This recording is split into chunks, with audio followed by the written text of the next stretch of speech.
All right, so these are some of the first Chinese drafts that I'll be reviewing in a while. And in this game, actually, it's a pretty hype matchup between JDG and BLG. And the main point of me noting this draft is the way that LPL still really differs in the way that they draft versus some of the other regions. They're doing stuff that I actually don't see anybody doing. And what better way to kind of cover it than with a matchup between two of the highest seeded teams within the LPL right now? We got Jingdong Gaming versus Bilibili Gaming, right? The big boys over here, right? If you look at top to bot both teams, there are some hard hitter names here. We got some of the goats here: Knight, Elk, On, Ruler, Yagao. Like it's really really stacked here, and it kind of goes to show that these drafts are probably not your average drafts because of their just the caliber of these players and what they can achieve and what their confidence is. So we see it off the bat. We do see a lot of AD bans. Let's keep in mind here. So BOG banned both sides of Callista Varus. And then JDG, on the other hand, ended up banning Senna Ashe. What this results in, the JDG B1 Lucian. So it's most likely going to be the Lucian Milio, as you mentioned, but BOG immediately respond with the Caitlyn Lux lane. So they actually match set lanes with set lanes in this case. And it's really interesting because no one has played Cait Lux in time. It's been a while, right? Karma has slipped through the draft as well. Teams are not focusing on mid laners because both of these teams are like, we don't care.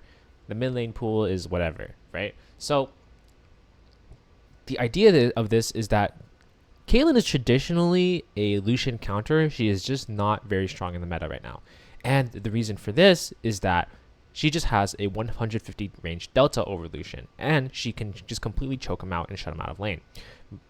Traditionally, Lucian Nami and things like Lucian Milio have some agency into it, but usually the Caitlyn Lux, if they're playing well, it's contingent on execution. This is why I believe these are drafts that only teams like this have the confidence to really do so, because they're very, very confident. Combine this with the Vi pick that they're going forward with, it's really nice into the Lucian and technically pre-Milio pick.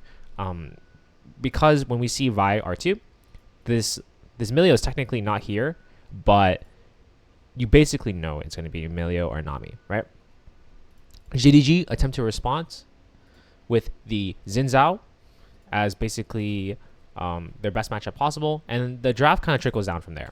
So at this point, BLG just identify the main areas where the comp might be weak, which is just getting stat checked and getting poked out. And then meanwhile, on the side of JDG, they ban out the aggressive picks because they revealed with the Vi. But I've seen with some drafts before where people can just throw the Vi in phase 1 to give the threat of saying, hey, if you don't draft enough defensive or you don't give us respect, we will commit to a forward comp and we will nuke your comp, right? And this is where the JDG comp gets super risky, in my opinion. So we have the Xin Zhao. Hui is pretty standard mid laner in this economy. Let's put it that way. There's still the Azir available. There's still the Talia available. Karma's gone. So it really, there's not too many excellent options in terms of that. JDG would have had to been creative, or they could have went TF mid. That's the other option as well.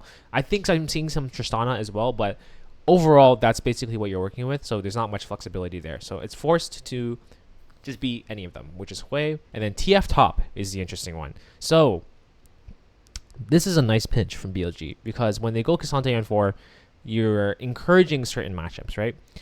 And the logic behind this is that while you encourage certain matchups, you know they're kind of illegal.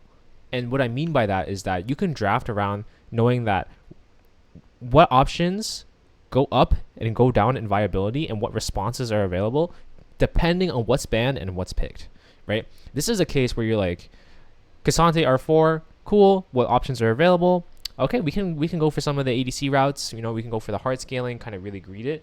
But in this case, I would say some of the AD carry options that are good are not so good because look at how squishy this JDG comp is. And now, if I'm BLG, I definitely want to go for a more aggressive pick on 5. There's not many options because you're R5 mid, but I that's probably the reason why they blinded K'Sante, not only to take K'Sante, but also to realize that JDG have fewer options. So, yes, BLG's R5 mid is not the greatest, but it is subsided by some of these really strong sort of opening counters that they've done. So this is a case where it's all right. R5 Taliyah is chill. Alternatively, they could either of these teams, to be honest, could have opened up with an early mid laner and then just push the rest of their draft later, because mid is probably the least flexible role in the game in terms of overall stylistic champions. You're not picking forward champions a lot of the time. It's not really happening.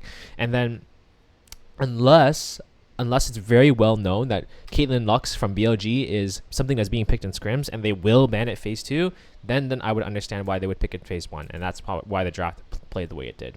For the other two games, actually, the broadcast ended up skipping some of the draft, like the entire draft. So we don't know the bans and we don't know the way it flowed out, but I am willing to quickly run over the comps themselves. So BLG, they obviously choked them out in game 1 because the comp plays out as the way to I expected. Caitlyn Lux definitely dominates them in lane, nukes the entire tower, and just makes it really hard for this JDG comp to really function, right? They're a front to back sort of pokey comp, but they have no front line to handle it, and it's just a little bit awkward, and they can't even reach that well. It's not even that great. It's only the Hui.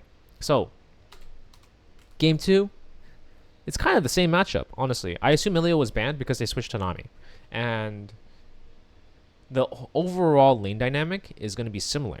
And then the only difference here is that Shun is on the Vi this time, and then, Shun is still on the Vi this time, but then JDG pick a little bit more of a tankier champion with the Rell. It's still a little bit hard because it's like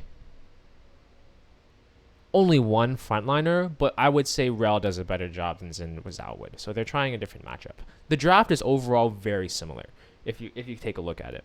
And this could just be because both teams just think this is the best way to play. It could be that BLG genuinely think this is the best. Like, we're down to run it back. They didn't ban our stuff. Let's go. And then JDG are like, these guys are trolling. Caitlyn Lux in 2024, let's run it back. I'm sure I'm better than these guys. So that's basically how it played out. And to be honest, it ended up being that JDG did take the game back, and it goes to game 3. So game 3, everything goes out the window. It's super funny because I guess they both teams either switch directions or the bans were something really interesting, because now we have Kai'Sa Alistar versus Tristana Dallas. It's very LPL. It's just, let's pop the jets. We're going in, right? We've got a lot of oomph. They're just playing for ego, honestly. It's just like very high octane champions. And then on BLG, they're a little bit crazy too. They got the Xin Zhao, Karma. They have a lot of lane pressure across the entire map. That's why I'm a little bit scared if I'm JDG right now, because although your comp's all right, I think with so much pressure on the entirety of the BLG squad, you're kind of just setting yourself up to be manipulated here, right? It's forward, but BLG kind of just does it better.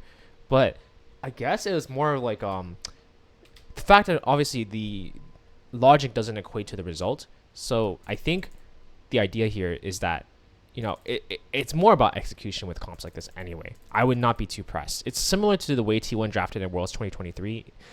In game 1, they really just drafted an ego draft. This is basically the same thing, right? It's the draft that scales with how good your player is on. And that's kind of why it makes sense that this game is that close. So just really thought that it's super interesting that these teams are getting a little bit more creative, and they're picking things that, regions like NA admittedly would probably not really go for. And it's really cool to see. And I think I encourage teams to just get as many advantages as possible within draft and just really push the limits. We've been seeing that with Shopify Rebellion and some of these teams, but I really like these LPL teams really taking advantage of their strengths.